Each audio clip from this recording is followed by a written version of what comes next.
Mall का गंध सुनकर सरदार को पता चल गया ये जंगली गाय कहीं आसपास ही है, इसलिए वो पूरा मॉल लेके अपने चेहरे पे लगा लिया।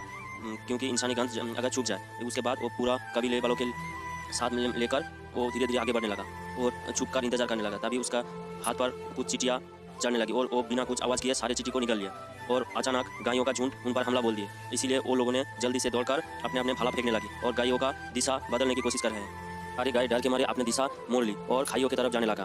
यही कबीले वालों का प्लान था, अगर कोई भी गाय खाई में गिर गया तो उनका शिकार हो जाएगा। तभी अचानक सरदार के बेटों के सामने एक गाय आ जाता है और उसे जोर से टक्कर मारती है और खाइयों से नीचे धकेल देती है और ये देखकर सरदार एक भाला फेंकती है अगर गायों के हट। तभी वो जब दौड़ के अपने बेटे के पास गया, देखा उसका बेटा खाइयों में एक पत्थर से झूल रहा है, वो किसी भी वक्त नीचे गिर सकता है और खाई बहुत कई हजार फीट गहरा था। इसीलिए वो चिल्लाकर बोला अपने बेटे को पकड़ मजबूत करने के लिए। तभी उसका हाथ फिसल जाता है और वो चट्टान से टकराकर एक पत्थर में जाके गिर जाता है। तभी वो सरदार को सबको लगता है उसका बेटा मर गया, इसीलिए सरदार जल्दी जल्दी में नीचे उतरने लगता है। लेकिन सारे के सारे उसके कबीले वाले उसको खींच के ऊपर ले आते हैं और सरदार पूरी रात वहाँ बैठ के उसको पुकारते हैं, लेकिन उसका बेटा कोई आवाज़ नहीं देता। इसीलिए वो थक हार कर अपने बेटे के छोड़कर कबीले वालों और शिकार को लेकर घर लौट जाता है। तभी एक गिद्ध आकर उसके मुंह पर जब टक्कर मारता है तभी उसका नींद से जग जाता है और वो देखता है वो बहुत कई 100 फीट ऊपर एक चट्टान में फंस गया और वो अपने बाप को जोर से आवाज़ लगाता है, लेकिन वहाँ कोई नहीं, सारे के सारे वहाँ से चले गए। इसीलिए वो जानता है कि अगर यहाँ बैठा रहे तो मौत निश्चित है। इसीलिए वो धीरे से नीचे उतरने लगता है, लेकिन उसका पाँव फिसल जाता है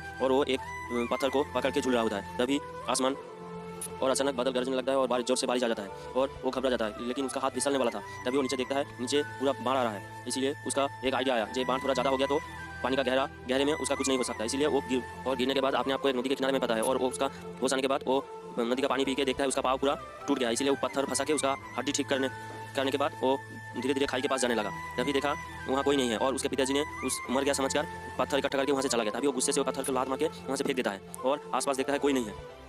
तभी दूर से भेड़ियों का डरावना आवाज़ आता है और उसे समझ में आ जाता है अगर यहाँ से नहीं भागे तो उसका शिकार बन जाएगा वो। इसीलिए वो शाम होने से पहले लंगड़ाते कहीं भी पेड़ में जाके ऊपर सो गया। आज पहली बार उसने अकेले में रात बिताया और सुबह जब वो पानी लेने के लिए नीचे आया तभी उसको भेड़ियों ने देख लिया और भेड़ियों ने उसके पीछे पड़ गया। तब उसने जाकर वही सूखे पेड़ पर चढ़ गया और एक भेड़िया जब उसका पाँव पकड़ लिया था तब उसको लात मार के ऊपर चढ़ गया और वो भेड़िया भी बिल्कुल घायल हो गया।